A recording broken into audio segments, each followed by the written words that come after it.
La chronique des sports, à présent, Lise Laure-Etia nous a rejoint. Bonsoir Lise Laure. Bonsoir Patrice. Et bon retour parmi nous. Merci. Nous sommes le 21 août, c'est le mercato en football. Zoom ce soir sur l'arrivée du Ghanéen Thomas Partey en Arabie Saoudite, lui qui est toujours poursuivi par la justice britannique, Lise Laure. Et oui, c'est officiel, hein, le Black Star de 33 ans s'est engagé aujourd'hui pour un an avec le club d'Al-Shabaab, club de la Saudi Pro League, ancien joueur notamment de l'Atlético de Madrid, d'Arsenal et de Villarreal. Villarreal qui la saison dernière avait décidé de ne pas reconduire son contrat. Thomas Partey va donc poursuivre sa carrière pour la première fois dans les pays du Golfe. Le milieu défensif ghanéen doit être jugé l'année prochaine en Grande-Bretagne. Alors même s'il nie les faits, le Ghanéen fait face à 7 chefs d'accusation de viol et 2 d'agression sexuelle qui se sont déroulés entre 2020 et 2022. Autre transfert attendu dans les prochaines heures, celui de l'international sénégalais Bamba Dieng. Où va-t-il en principe?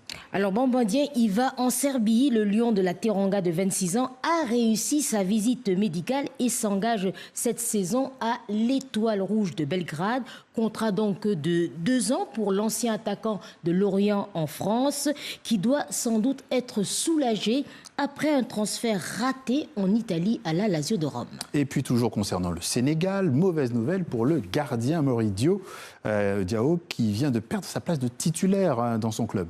Oui, le portier de 33 ans des Lions de la Teranga qui évolue au Havre en France sera remplacé par un léopard, Lionel Mpassi, qui était le numéro 2. Le Congolais, gratifié d'un bon mondial, a marqué les esprits, une prestation bien meilleure que celle de son concurrent en club, courtisé par le club de Lille. Alors comment expliquer ce déclassement du gardien sénégalais? Les explications de l'entraîneur du Havre, Didier Digard. Oui, le choix a été fait. C'est une période forcément un peu mouvementée pour Maury et il a fallu trouver de la stabilité. C'est pour ça que on va démarrer la saison avec Lionel pour permettre à Maury de soit, si son désir est toujours de partir, de lui donner l'opportunité de trouver un projet qui lui correspond. Soit si son désir est de rester, c'est de se remettre 100% la tête à l'endroit, même si à aucun moment je l'ai senti dispersé par rapport à ça. Et je le félicite pour l'engagement qu'il a eu malgré cette période compliquée. Et concernant maintenant l'organisation des CAN, des Coupes d'Afrique des Nations de 2032 et 2036, la Guinée a annoncé qu'elle était officiellement candidate. Oui, Conakry l'a annoncé par la voix de son Premier ministre. Amadou Ouriba, la Guinée, je rappelle qu'il n'a jamais organisé une CAN. Alors je rappelle qu'elle devait initialement accueillir la CAN en 2023, puis il y a eu un report en 2025, mais la CAF, la Confédération africaine de football, lui a finalement retiré l'organisation car le pays n'était pas prêt. Alors est-ce un défi insensé de se lancer dans l'organisation d'une CAN en 2032 ou 2036? Nous avons posé la question au consultant sportif guinéen Tanou Diallo.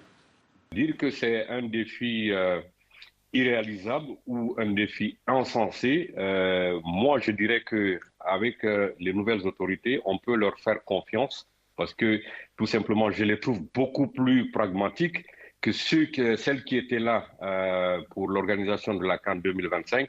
Rappelez-vous, à l'époque, on avait Alpha Condé comme président de la République et chez lui, la CAN n'a jamais été une priorité parce qu'on n'a jamais intégré l'organisation de la CAN 2025 dans le programme national de développement. Et pour les autorités actuelles, rappelez-vous qu'il y a un méga projet minier qui est en cours d'exploitation en République de Guinée, c'est-à-dire le projet Simandou. Et dans ce projet Simandou, vous avez un programme Simandou qui est en quelque sorte un programme de développement, une feuille de route de développement. Dans ce programme-là, il y a 5 piliers essentiels qui entrent dans le cadre de la construction d'infrastructures modernes. Et dans ces 5 piliers, le 3e pilier concerne effectivement la réalisation d'infrastructures modernes, l'amélioration des transports, l'habitat, l'énergie ainsi que la connectivité numérique. Je pense que l'organisation de la CAN peut être intégrés dans ce pilier du programme Simandou. Donc, je trouve que si on s'organise mieux, si on planifie mieux, on pourrait ou organiser la CAN 2032 ou la CAN 2036. Voilà, on retient la ténacité de la Guinée qui veut absolument organiser cette CAN. Merci Lise-Laure. Merci. Et à demain. À demain.